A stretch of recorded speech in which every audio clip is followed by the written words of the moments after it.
This is the Beyond Average Podcast, Episode 4. The one thing we have in this world is we can't control the events, but we can choose what to focus on, we can choose what things mean, and we can choose what to do.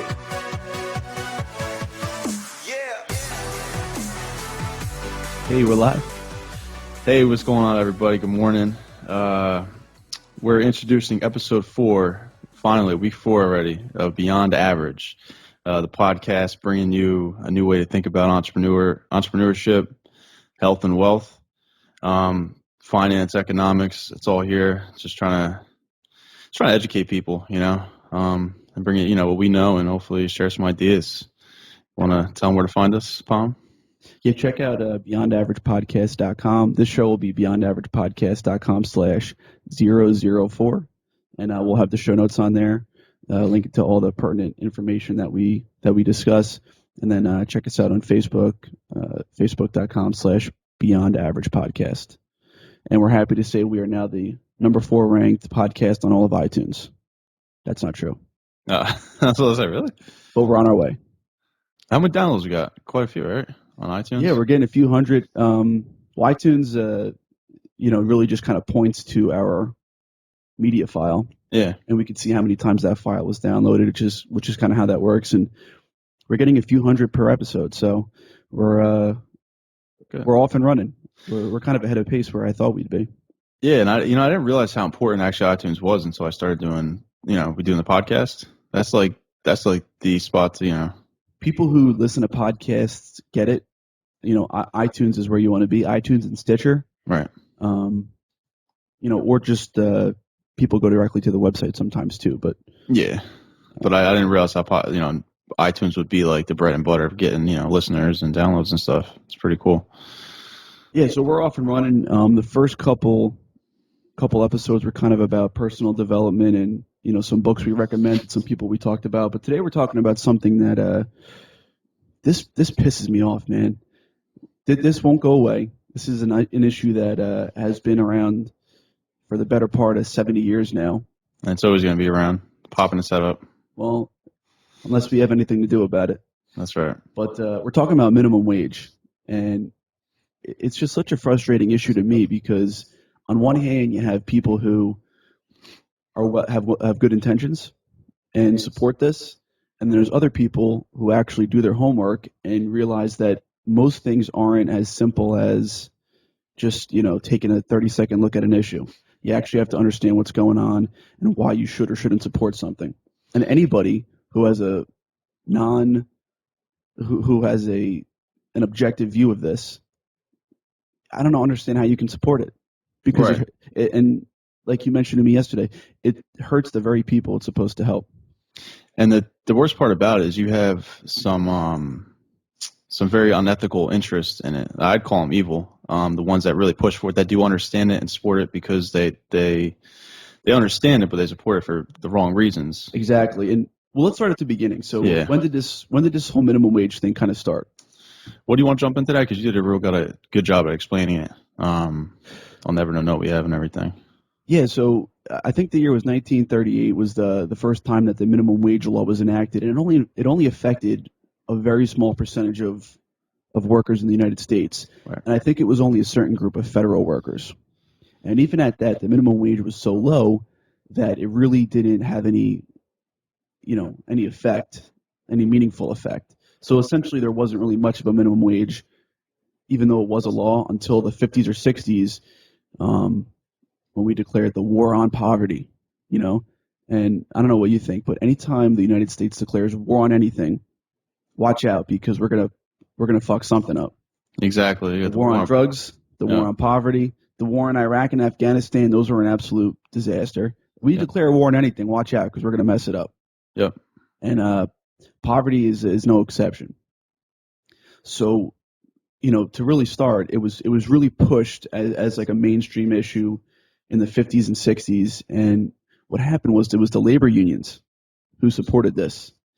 And there's always two groups of people. There's the well-intentioned people who, like most of our friends who probably support minimum wage, are probably well-intentioned. They probably have a good heart, and they think that they want poor people to be better off. And that's why they support minimum wage. And I can certainly sympathize with their emotional connection to the issue. But then there's the other group of people who are special interests. And it's the labor unions who actually supported minimum wage and kind of use the well-intentioned people as a front man. They kind of push them up front. And then they're in the back with the silhouettes, directing everything, making sure it goes to plan. And let's just take a really quick 30-second example of why labor unions would actually support a minimum wage. Because do you think that labor unions are stupid enough to want to drive up their own costs? No. What they want to do is make unskilled labor more expensive, right? So think of it this way. If you can hire a labor union worker for $20 an hour, or you can hire two unskilled workers to do the same amount of work for $8 an hour, you probably would go with the unskilled workers because in total you're only paying them $16 an hour. Right. If the minimum wage law becomes $15 an hour, you could either pay two unskilled workers $15 an hour or $30 an hour total, or you can pay the one labor union guy $20 an hour. Right. And in that case, you come out ahead by hiring the skilled labor union worker. And so what does that mean? That means that just illustrates why labor unions were the ones who originally spearheaded this push for a minimum wage. Right. So that shows, and that's a big reason why they're still behind it, and they always will be. And we'll talk about it further, but that's why other companies like Walmart actually support minimum wage, even in secret, because although it hurts their bottom line, it decimates their competitors. And so they'll take a little hit if it means their other competitors going out of business, so they'll have a competitive advantage in there. But let's first talk about, one of the first points is like the morality of a minimum wage. Just the idea that you can force one person to pay somebody else some specific dollar amount. Right, and it's like I think you mentioned in the first show is everyone believes in liberty and freedom, but not really. Right, you just want to say you do, but either you believe in it or you don't. If you want to believe in liberty, you have to accept it in every facet. Right, and I think you and I are both big believers in letting the free market decide what a wage should be. And the reasons for that, and at the end, I mean, what's going to happen when you when you force someone to pay someone a certain amount? What are you're going to drive up costs? Yeah, the cost of labor. Think about it this way: if you open a gym, right? We're both into fitness, so let's just say you wanted to open a gym.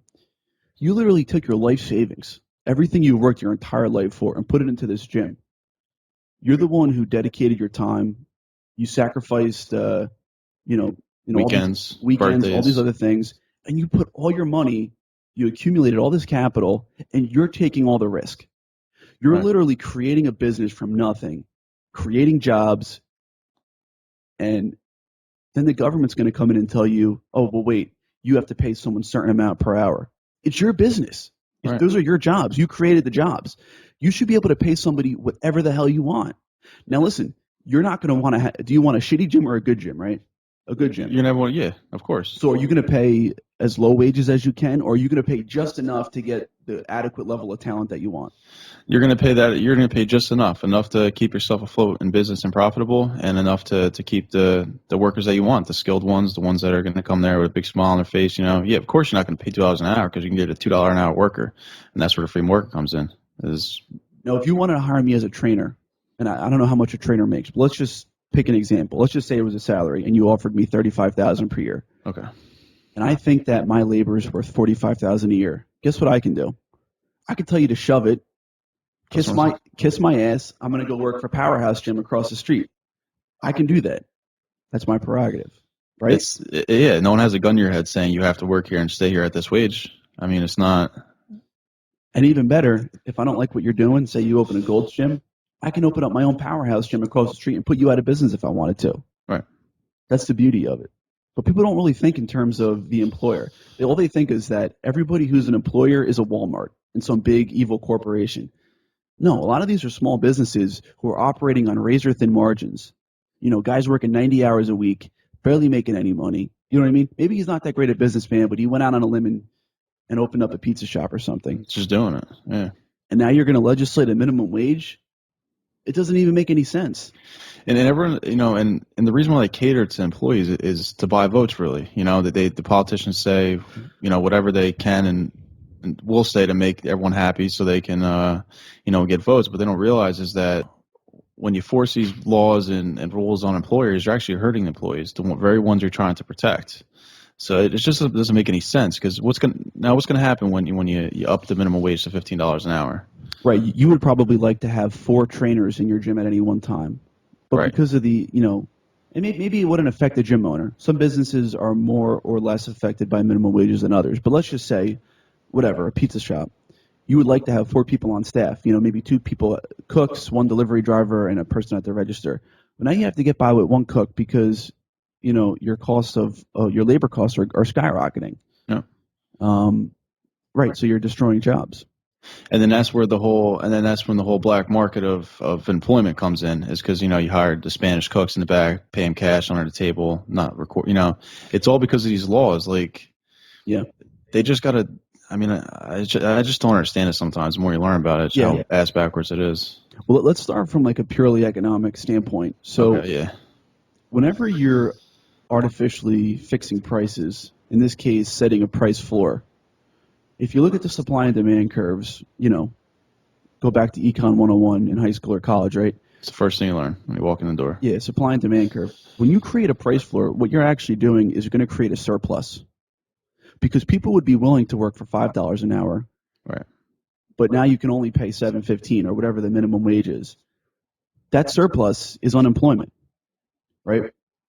So to illustrate this, one of the examples that Walter Williams always talks about, he's a famous black economist who, I guess he studies race issues because he's black and it affects him. And he points out that back like in the 30s and 40s, black teen unemployment was even lower than white teen unemployment. Yeah, that was. And ain't no one going to argue that there was less racism back then.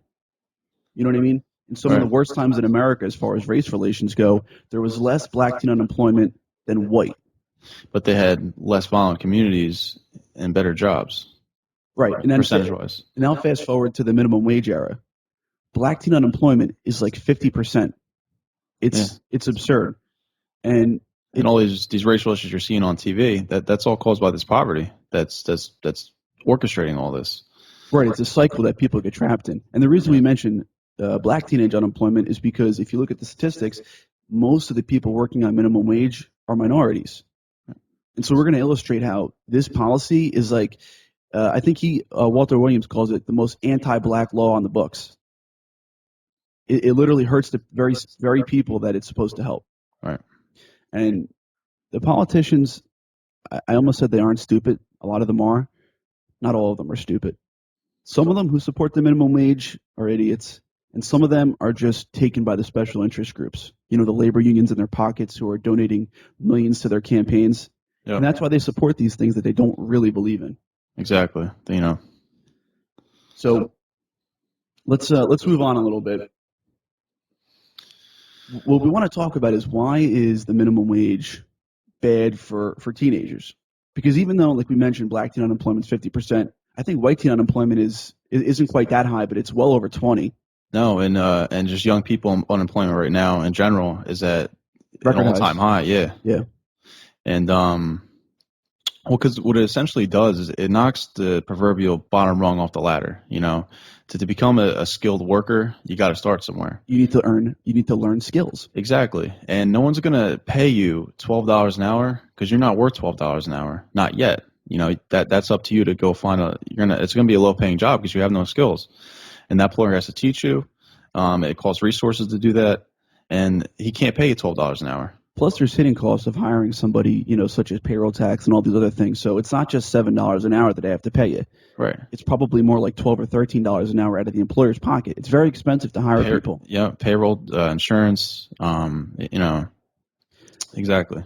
And we did some homework on kind of jobs that used to exist that no longer exist because of the minimum wage. Like, one of the good examples our boy Peter Schiff talks about, and maybe we'll even link to the video where he mentions this, is that he called them pump jockeys. I don't know, but these kids who used to work at gas stations and would pump gas, but they would do all kinds of other stuff. They would like check the air in your tires.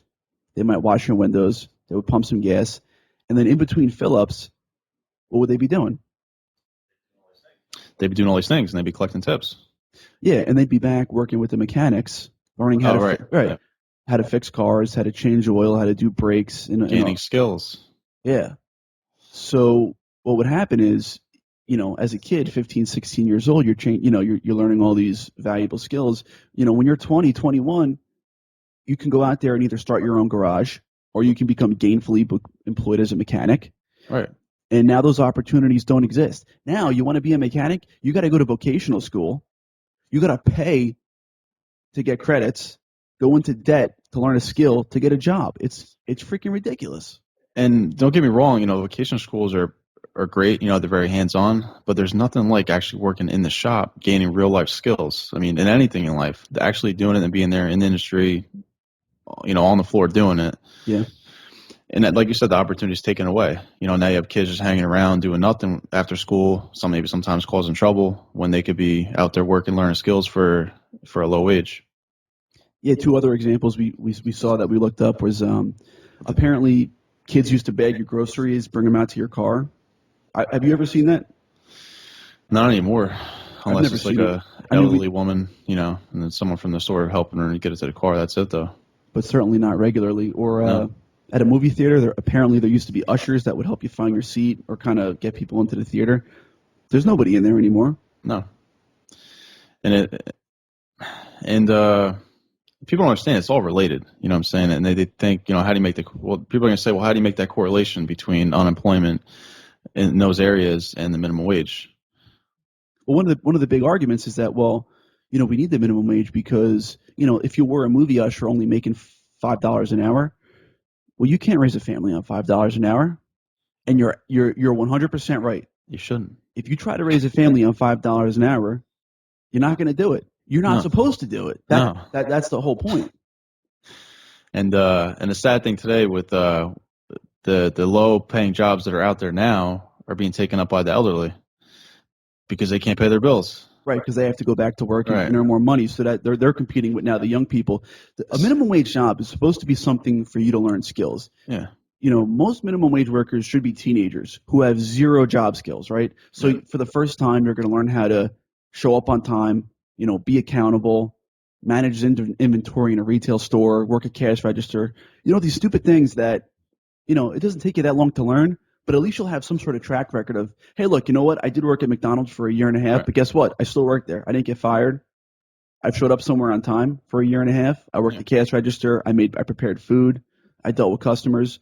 And then you go on to bigger and better things. If you're 35 and you're working a minimum wage job, I mean, you might be in it's an unfortunate situation, but that's not what you're supposed to be doing. Right. If you want to raise a family, you should be in a financial position of stability before you take on that responsibility of a child. Exactly.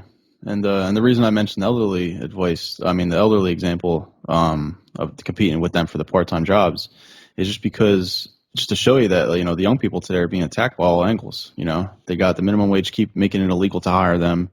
You got the elderly competing for those jobs because Social Security ain't taking care of them anymore. They're not making enough. And I think that's where this gets a little off topic, but I think a big drug problem comes from that. It's just boredom. These kids have nothing to do. When we can put these kids to work, you're going to pay them a low wage, but what else are they doing? Yeah. Let's make their time productive. Absolutely.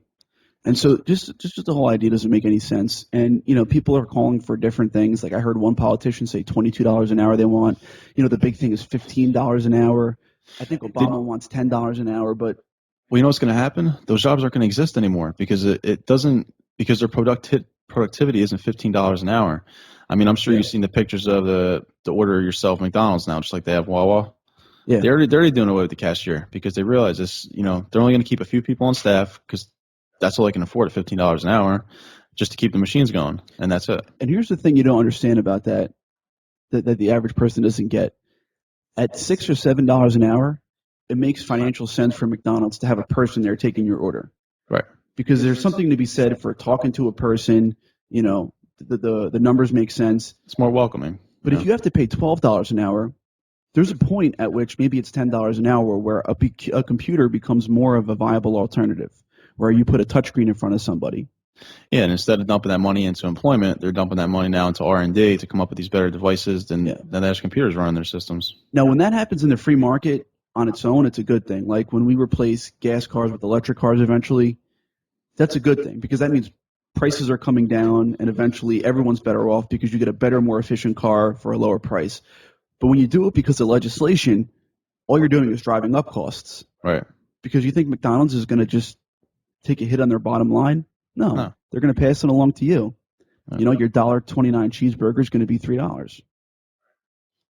And that's kind of how it works. But we were mentioning $10, $15, $22. Like if 10 was better than 7 and 15 is better than 10, why would we even stop there? Yeah. How do you know? How do you know that 15 is the optimal or 12 is the optimal? Like, how do you know that that's the? Did you do the math? You know, how do you know? Why not get that number? Why not make minimum wage $100 an hour? That's what I want to ask the people that support is like, well, why not just keep going then? If minimum wage is what job security, better pay, and it's better wages, why not? Yeah, exactly. $2,500 an hour. Well, why not? The average person will say, well, $100 an hour. That's ridiculous. Why would we make minimum wage $100 an hour? But by your logic, that's what we should do. Right. Because they say, consumers the workers will have more money to spend as consumers. But that's not how an economy grows. No. You know? Economy grows off savings and production. Savings, investment, and production. And we have it so backwards. Ours is off consumer and debt, consumption and debt, which consumption is a big part of a growing economy, but you have to produce something. But consumption is the end. Yeah. Production is the first. I always go back to the example. If me and you were on a desert island and someone drove a helicopter over and just dropped millions of dollars on us, what good does that do us? We have all these millions of dollars to spend. There's nothing to buy. Right. You need to produce something. Nothing can be consumed until it's produced. And so that whole ass-backward way of thinking about the economy kind of leads to this minimum wage debate too. Yeah. And so, you just ask somebody, well, why $20 an hour? Why stop there? Why not go up to 100? It just doesn't make any sense when you really boil it down. Another example we had was Samoa in 2009. Oh, this is a good one because this is real life. I mean, we're sitting here behind computers talking about minimum wage. This actually happened. In 2009, I have the minimum wage was imposed in Samoa. Yeah, American Samoa, right? So I guess it's a territory of ours, or one of our colonies, and basically we imposed the minimum wage over there, and within months they have Chicken of the Sea, and I think Starkist was the other two major tuna canning companies they have over there. Yeah, so tuna is like one of their their major industry. That's and that's where they export everything tuna. And what happened was actually one of the factories went totally out of business, laying off over 2,000 workers, and the other one I forget which one was which, but and the other one laid off 400. They stayed in business but laid off 400. Now, number one, you have 2,500 people out of work, and in Samoa, that's a big piece of their population. We literally decimated the country. Yeah, done. We just chopped them off at the knees. They're and not only is their unemployment higher, now it drives up the cost of their imports because now they're not exporting tuna. Now the ships aren't going there to pick some up. Maybe they'll it's almost like I'd say you're gonna be stopping over. Hey, can you pick some up from the store for me? Yeah. But are you gonna come drive something to my house when you're not coming there anyway? Right. Probably not. Right. And drove up. So they have high unemployment. Poverty's taking effect.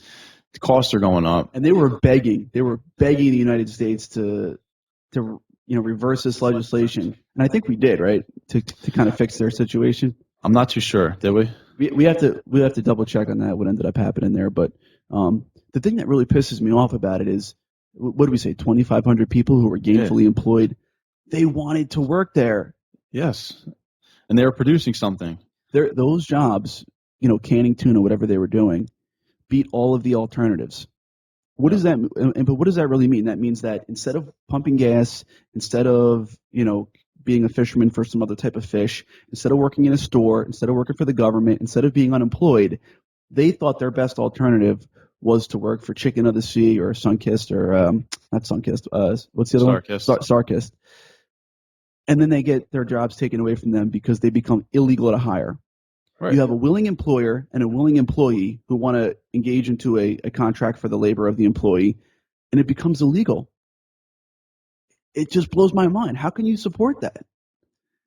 It doesn't make any sense. No. And not only that, it's just like you said, you're making it illegal for a relationship to form. And it's a shame because, like you said, all those people out of work, willing to work. And it was actually a productive job. Like, you can take all the jobs away, you can give them all government jobs, You're not producing anything. That's not how economies grow. People think that jobs come from the government also, which is another issue. It's no, what is the government producing? Government doesn't have anything. The only thing government has is what it takes from me and you. And I heard an interesting statistic recently. It's like for every dollar that they collect in taxes, it costs them 33 cents to collect it. That's how much their revenues are with the IRS. So it's like we can save all that money can be reinvested back into the economy if you just do away with the IRS. But that's a whole other show, income tax, and won't even dive into that. Which will be a show. Yeah. The other thing I wanted to follow up on is that when you raise the minimum wage, let's say you raise it to $10, people just assume that all the minimum wage workers are getting a raise to $10 an hour. No, some will get a raise to $10 an hour. The rest are going to get unemployed. Yeah. So you're going to get a demotion to $0 an hour. And that goes back to what we talked about before.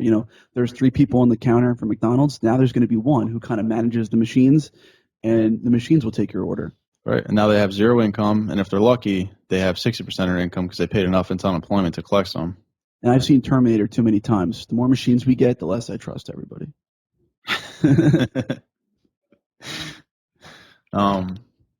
Yeah, I mean, what else could we mention about minimum wage that it's just so? Well, how about this? How about the fact that and I don't have the exact number, but I think it's a single-digit percentage of the workforce that works for minimum wage. It's like 3 or 5%. Okay. And so everybody wants to hate on Walmart. They're some big evil corporation, but 95% of employees in this country don't make minimum wage. They earn more. So if big corporations are so greedy and just want to pay you pennies, just enough to live, why don't the other 95% get paid pennies?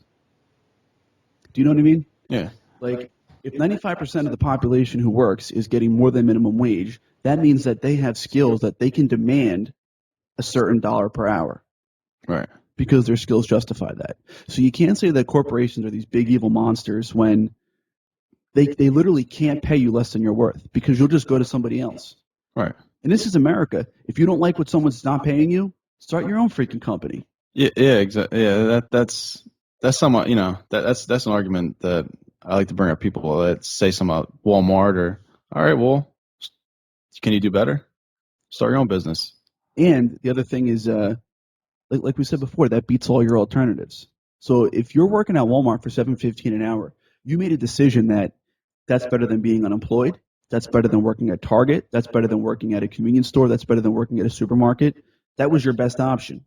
Right. And now minimum wage is going to take that away from you because you might not even be employed anymore at all. Right. And a little off topic, but about how Walmart is such this big evil corporation that brings you low prices. People never stop to ask why. Why are they moving into these farm towns, and why are they putting all these small businesses out of business?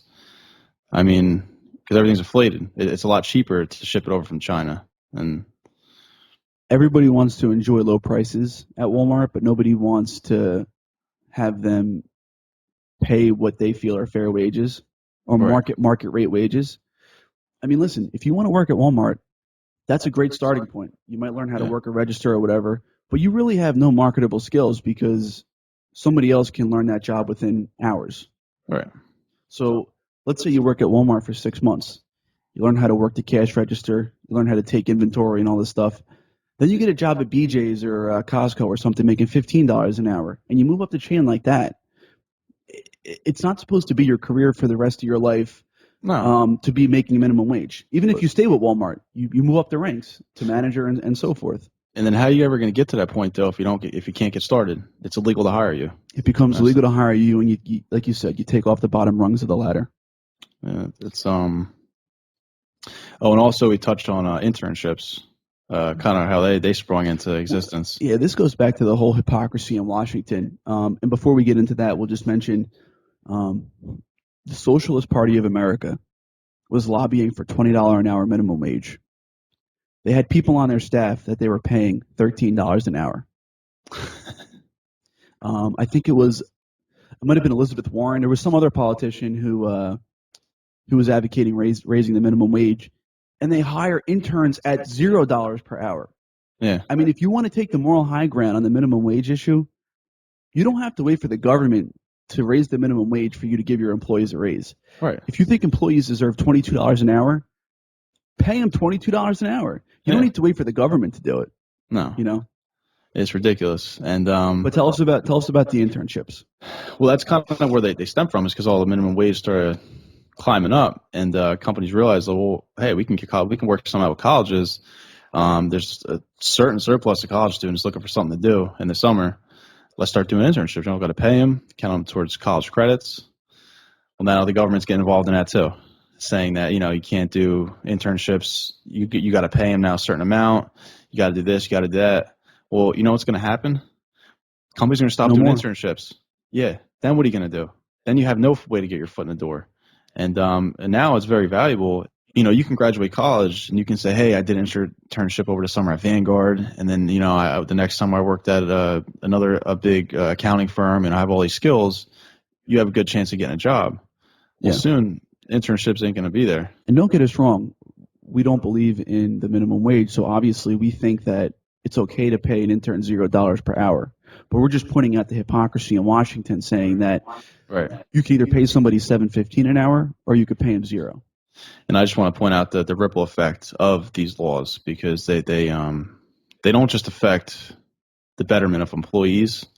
They actually hurt them. They hurt employers. All these rules are just putting constraints on the free market that would, in other words, be thriving. But right now, there's way too many regulations. The government's involved in way too many things, and minimum wage being one of them.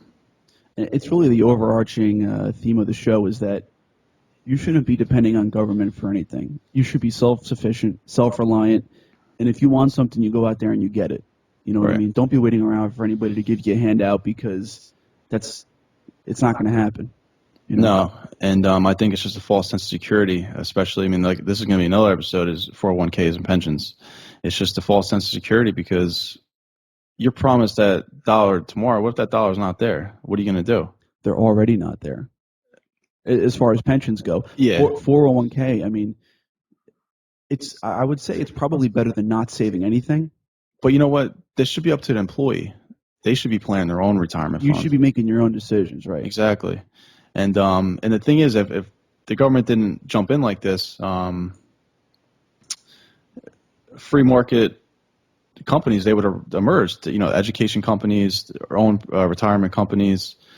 But on a tangent. Let's just wrap up with a couple more examples of some minimum wage stuff that's actually affecting real life. So we talked about American Samoa 2009, how it decimated the tuna industry over there. You mentioned this one, the Connecticut minimum wage law. You want to talk about that?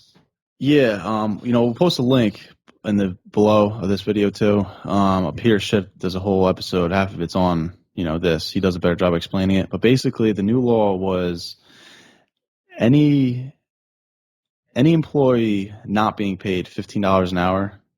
Okay, so say the minimum wage, I think it's $9.15 in Connecticut, which is pretty high.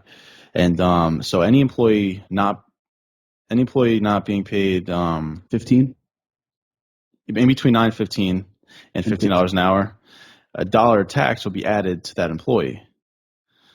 So the employee's not getting $1, the employer's putting out another $1. It really is just another tax.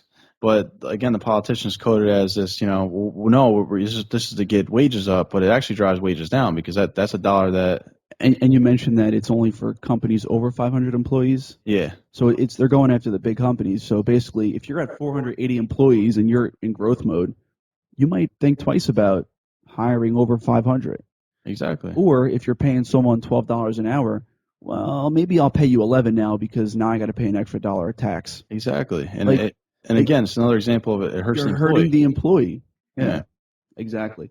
And then it's just another way to embezzle money, really. It's another tax. That's all it is. So Seattle's already has their $15 minimum wage, I believe. And you could just Google it. There's countless numbers of restaurants. They're just shutting the doors. Yeah. I can't afford this. You got to remember, half of all the businesses in America are small business, right? Yeah. They work on razor thin margins. You know what I mean? Everybody probably has someone in their family who either owns a restaurant, is self-employed as a plumber or whatever. That's not Walmart. That's somebody that you know who started their own business, who's getting decimated by new laws and regulations. Yeah, and I think small business makes up what, like 6% of the taxes revenue coming in. It's just the backbone of this country is small business in these communities, and like you said, they're just being decimated with all these laws. They're the ones that really get hurt. Occupational licensing and stuff is another thing that messes these people up, and it's kind of off topic, but like, you have to go to class to become a barber. You have to. They have that for flowers to be a florist. You have to get a certification to become a barber. Like, what's the worst that happens if you're a barber and you're not properly trained? You give someone a bad haircut. Why does the government have to get involved with that? If I'm starting a barber shop, I can make my own decision on whether or not I want to hire you. And what it comes from is stems from is the existing barbers get together, and it's a way to keep competition out. Yeah. Another thing is, and they're the ones who judge and give out the certificates. And the government can make money off of it because they probably charge you $100 to get your license to cut hair. Right. And the free market deals with this stuff. If people wanted to only hire good barbers, a free market company would be started to certify barbers to cut hair. And then you would have the option of either getting that certification or not getting that certification. Right. And then you can decide for yourself if it's worth it for you to get it. That makes you more attractive on the job market. And then when the consumer comes in play, they look at the barber and say, well, were they certified? Yes or no? Have I been here before? It's my experience. And that's how a free market works. Yeah. But it doesn't work when you pull these balls and chains on it, every step of the way. You're talking about you need to be certified and stuff for a flower shop? Yeah. It's an absolute joke. What are you going to get, a bad bouquet? Yeah. I don't understand. My rose bloomed too early, man. Yeah, I don't get it. And the funny thing is, you mentioned Seattle, well, minimum wage. It's funny how they implement it slowly. It's almost like they know what's going to happen. They know it's going to drive up unemployment, but they implement it really slowly so you don't catch it. Yeah. So they can blame, oh, the economy's going down, that's why unemployment's up. Well, you're also implementing this ridiculous minimum wage, and what Peter's a big believer in, wages actually have to come down. Wages have to come down and prices have to come down. We need an overall contraction in the economy. Well, that's a different topic for a different show, but the whole fundamentals of the economy are so screwed up right now. Prices and wages are already just inflated to begin with. So you can just keep jacking them up, keep printing them up. It's a bad spiral that we're getting caught up in. Even San Francisco now, which is one of the most expensive places to live in the world. I think the minimum wage is over $10 now. It's like Subway was just. There was a story about Subway that their $5 footlong is no longer a viable business model there. Why is that? Just because they can't afford it? To make a sandwich and charge $5 for it when the cost of business in San Francisco is so astronomically high and the cost of labor at $10 an hour plus doesn't make any sense. And actually, I think, I'm not sure which ones, but there's like 6 or 7 of the major cities around America actually have implemented that $15 an hour wage law. So it's going to be interesting over the next few years if this stays in place and doesn't get repealed, which I don't see a reason it will. You're going to see some higher unemployment in these cities, which is only going to add to the disparity there, the poverty, and eventually the violence, because you're making these kids go without. What do you think is going to happen? Right. So let's start wrapping this up. I mean, what are we trying to tell people? I mean, basically, if you have to start at minimum wage. Hopefully you don't. If you have a minimum wage job, use it to get the skills. We talked about that a couple episodes ago. You should be learning skills, and then you move on. It's not meant to raise a family on. It's not meant to live off of for the rest of your life. You need to get some marketable skills and move on. But and that's a very valuable option. If you can get a job. Exactly. And it's such a valuable option to have in the economy when people can jump job from job, because they're all, everybody's hiring because there's no constraint. You can hire someone at whatever wage you want. You can afford to hire anybody, and it's just, and that's when everyone's working, everyone's being productive, everyone's doing things. But again, when you start putting floors on it, you cut a lot of people out of the market, and otherwise we'll be working and are now sitting on the couch. Point is, it hurts the very people it's supposed to help. Right. And so most people listening to this show are not big corporate special interest groups. They're probably the well-intentioned people who don't quite fully understand the issue. So, we're hoping that by listening to the podcast and double check our facts. If you don't believe something we said, look it up. Right. There's lots of resources out there. If you want to challenge us on something, challenge us, because we'll stand behind our position. because we so wholeheartedly believe it. But that's the case. And the thing I do actually is when I hear these facts from like Peter or Walter Williams, I try to look stuff up to prove them wrong. I can't find it. Well, I looked at the study he was referring to that he published in his book, Walter Williams did, about black teenage unemployment being lower than white teen unemployment in the 30s and 40s. Right. And it was true. Racial tensions were, even higher, much higher. You couldn't even go to certain neighborhoods, both Italian, black, they set, the racial issues were much tenser and higher than, however, unemployment was lower. Yet all teenagers, including blacks and whites, were more gainfully employed than they are now. You're right. So if you tell me it's working, I think you're on drugs or something, because there's just nothing that supports what you're saying. So listen, if you support minimum wage, it's probably because you have a good heart and you don't want poor people to go without. But you have to wise up. You got to actually learn the issues and learn the facts, and then make your own informed decision after that. And then some of you'll notice a trend is the people that are pitching the unemployment, they really never come up with any facts. They it's all, you can tell in their tone of voice, it's all opinion based. And it's all emotional. Yeah, and when they get a fact thrown at them, instead of changing their stance and saying, hey, maybe I might be wrong, they just get defensive and they get it's because they don't have any facts. Or they attack you personally as some sort of cruel, greedy capitalist. You know what I mean? Like, well, they'll say to Peter, "Oh, your dad's in jail for taxes." What's that doing anything? Yeah. So what? And it's just important really to really know that the history of, I think, minimum wage, and just have a general understanding how free market should work. So that about wraps it up. So listen, go to the show notes page, beyondaveragepodcast.com/004. We'll have the show notes with links to all the different things we discussed today. And, subscribe to the podcast, please. iTunes, Stitcher, and YouTube. Check that out. And follow us on Twitter. Tweet BAP is our handle. And then Facebook.com/BeyondAveragePodcast. And Corey, where can people follow you? At CJ Anderson 71. Where are you at? At APALM8, APALM.